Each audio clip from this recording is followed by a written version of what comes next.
There's a German nursery rhyme saying, May is new. This is not true for this year, at least not in economic terms. Looking at the trends we have seen, the data we have seen on both sides of the Atlantic, the previous developments were supported.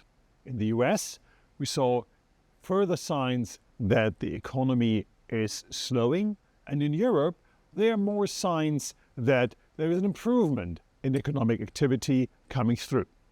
And on the inflation side, we see that disinflation is continuing, but that prices are still stubborn on a high level. So that means that little has changed in May. And that has also brought markets to focus on what central bankers think. And therefore, the meeting of the Fed was quite important, and as a relief, market participants heard that the Fed still considers to go for the next step on the downside and not considering to increase rates again. Looking forward, we think that in the US, not the inflation data, but the economic data are likely to be the market driver. If there is a further deceleration in growth and a soft landing materializing, this will pave, at least in our view, the way for the Fed cutting rates at the end of July. At the same time, this weak economic data are not built in the forecast for the profits on the corporate side. So a soft landing will be disappointing for markets, not just in the US, but also on a global level. Turning to Europe, the data which were received in May did not change the view of the ECB going ahead with the first interest rate cut in June. So this is going to happen. And the ECB is likely to continue to focus on the inflation data.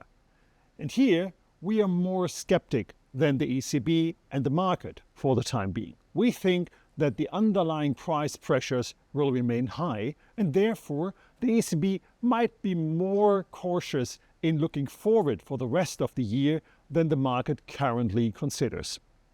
We think that the ECB is only to cut twice this year, and not more than earlier thought. So this negative surprises from the rate side could come on top to the negative surprise what might be the result from the European parliamentary elections. Regarding the recent polls, there is an increase in the share of extreme parties in parliament, and this will make it very difficult to build up the next commission. So this means that Europe is being on a weak side politically ahead of the very important US elections. And these are no good news for Europe and might cause also more problems on the periphery countries, which have performed pretty well on economic terms recently.